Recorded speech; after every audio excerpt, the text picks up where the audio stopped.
Existen sucesos para los cuales no hay explicación y los medios de comunicación omiten publicarlos para no entrar en controversias.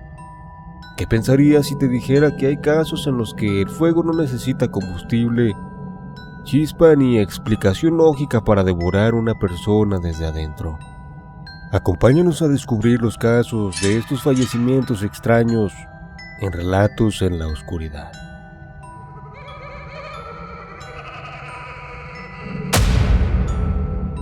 Me llamo Rubén y les quiero contar cuando me asignaron a un pueblo cerca de Torreón, Coahuila, para realizar el censo del INEGI. Siempre había encontrado fascinante la vida en esos rincones apartados, donde las historias y las leyendas parecen esconderse en cada rincón. Pero nunca imaginé que me encontraría con algo que me quitaría el sueño. Habían pasado ya varios días de trabajo, pero aquel día era caluroso y seco. El viento arrastraba el polvo que se colaba por todas partes. Había pasado la mañana tocando puertas, entrevistando a los habitantes, quienes me recibían con una mezcla de amabilidad y recelo. Cerca del mediodía, busqué un lugar para comer mi lonche.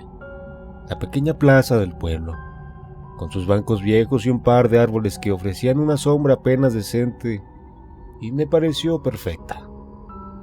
Mientras mordía mi torta y bebía agua tibia de mi botella, noté un hombre mayor sentado en el banco opuesto. Era don Isidro, a quien había entrevistado temprano aquel día. Vivía solo en una casita al final de la calle principal. Había algo inquietante en su mirada que parecía ausente, perdido en pensamientos oscuros. Me recordé a mí mismo que no debía sacar conclusiones. Muchas personas mayores se acostumbran a la soledad, aunque nunca dejan de cargarla. Terminaba con mi comida cuando de repente un ruido rompió la tranquila monotonía del pueblo. Sirenas, primero una y luego varias. En cuestión de minutos, camiones de bomberos, ambulancias y patrullas comenzaron a invadir las calles polvorientas. Los habitantes salieron de sus casas, murmurando con rostros preocupados. Intrigado, me levanté y seguí el tumulto. Para mi sorpresa, todos se dirigían hacia la casa de don Isidro. Cuando llegué, un grupo de curiosos ya se agolpaba frente al pequeño portón. Alcancé a escuchar a alguien murmurar: "Se quemó, pero no sabemos cómo". Los bomberos entraban y salían de la casa con rostros confusos. La vivienda, aunque humilde, estaba intacta. No había señales de incendio en las paredes ni en el techo, pero en el suelo de la sala estaba el cuerpo de don Isidro reducido a cenizas y fragmentos de huesos calcinados. Jamás había visto algo así. La piel de mis brazos se erizó al instante. ¿Fue un cortocircuito?, preguntó alguien. Ni hay electricidad suficiente aquí para eso, respondió uno de los bomberos rascándose la cabeza. Se escucharon teorías de todo tipo: una fuga de gas, un rayo, pero ninguna encajaba. No había quemaduras en los muebles cercanos ni en el piso, solo en el cuerpo de don Isidro. Uno de los policías, visiblemente alterado, dijo que algo que no logré comprender. «Esto parece una combustión espontánea», dijo aquel elemento. El término me resultaba familiar, pero nunca creí que algo así fuera posible. Los bomberos revisaron cada rincón de la casa, buscando cualquier indicio que explicara lo ocurrido, pero no encontraron nada. A medida que la tarde caía y la muchedumbre se dispersaba, me quedé un momento frente a la casa, todavía incrédulo. Una anciana que vivía en la calle de enfrente se acercó a mí y me miró con ojos tristes, pero dijo algo que me inquietó. «Siempre supe que algo malo le iba a pasar a ese hombre», murmuró. «Hace unos días decía que veía sombras en su casa y decía que algo lo seguía, algo que le hablaba en sueños. Yo pensé que estaba perdiendo la razón, pero ahora sucedió esto. Se santiguó y apretó los labios. Aquella noche no pude dormir. Me quedé en mi pequeño departamento que en aquel tiempo rentaba, repasando lo ocurrido. Recordé la mirada de don Isidro esa mañana y la forma en que sus ojos parecían ocultar un terror que no había querido compartir conmigo. Cuando terminé mi asignación en el pueblo y regresé a Torreón, investigué un poco sobre la combustión espontánea. Los casos eran raros y rodeados de controversia, pero había algo que me perturbaba más que cualquier explicación científica. La sensación de que don Isidro sabía que algo venía por él, como si su destino estuviera sellado desde mucho antes de aquel día. Hasta hoy, cuando paso cerca de ese pueblo, evito mirar hacia la calle donde vivía don Isidro. A veces en mis peores pesadillas sueño con él, sentado en aquel banco, mirándome con aquellos ojos vacíos como si quisiera decirme algo que no alcancé a comprender a tiempo. Increíble, ¿verdad? Pues este fenómeno llamado combustión espontánea lleva sucediendo mucho tiempo y aún no se ha dado con una explicación científica que termine de explicar este suceso. No olvides suscribirte y dar like a este video para que YouTube lo recomiende a más usuarios. Continuamos con el siguiente relato.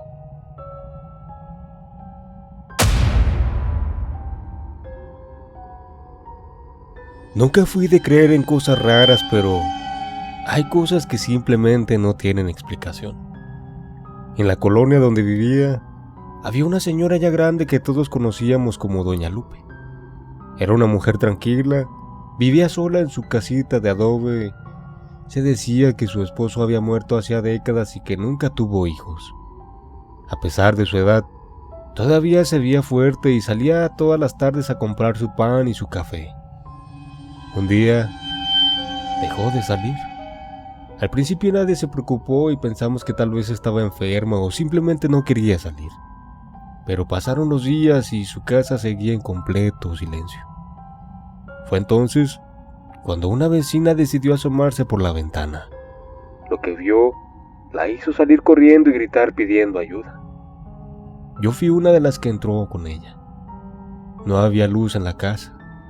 Olía raro como a carne quemada. Cuando llegamos a la sala, vimos algo que nunca voy a olvidar. En medio de la habitación, sobre una silla, estaban las piernas de Doña Lupe, completamente intactas. Pero el resto de su cuerpo no estaba. Solo había cenizas negras y un pedazo de su calzado derretido. La silla tenía marcas de fuego, pero lo más raro era que nada más se había quemado. Ni la mesa de al lado, ni las cortinas, nada. Llamaron a la policía y llegaron los peritos.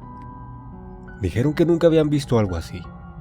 No había rastros de fuego en otro lado, no había signos de que alguien hubiera entrado.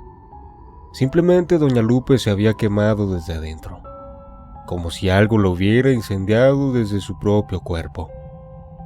Mencionaron algo llamado combustión espontánea. Nadie supo dar una explicación lógica.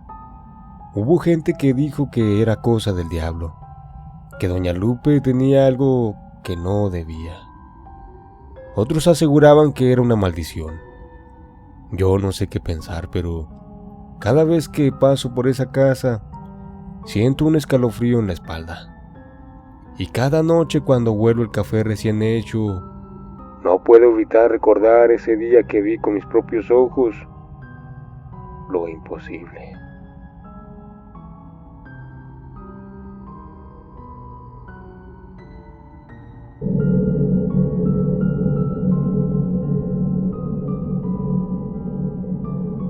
Me llamo Ramón y he vivido toda mi vida en un pueblo en la sierra de Tamaulipas. Aquí las historias de cosas raras no faltan, pero ninguna como la que le pasó al viejo Martín. Lo conocía de toda la vida, un hombre solitario que vivía en su rancho apartado del pueblo, siempre hablando de luces en el cielo y cosas que nadie más veía. Decía que por las noches los ovnis se le aparecían en su rancho, que a veces lo despertaban con luces que entraban por su ventana y que había visto figuras moviéndose en el monte.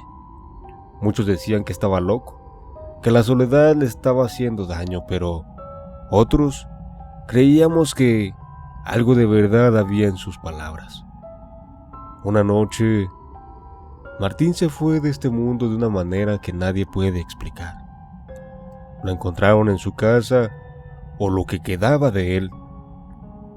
Su cuerpo estaba quemado, reducido a cenizas, pero lo extraño es que todo a su alrededor estaba intacto.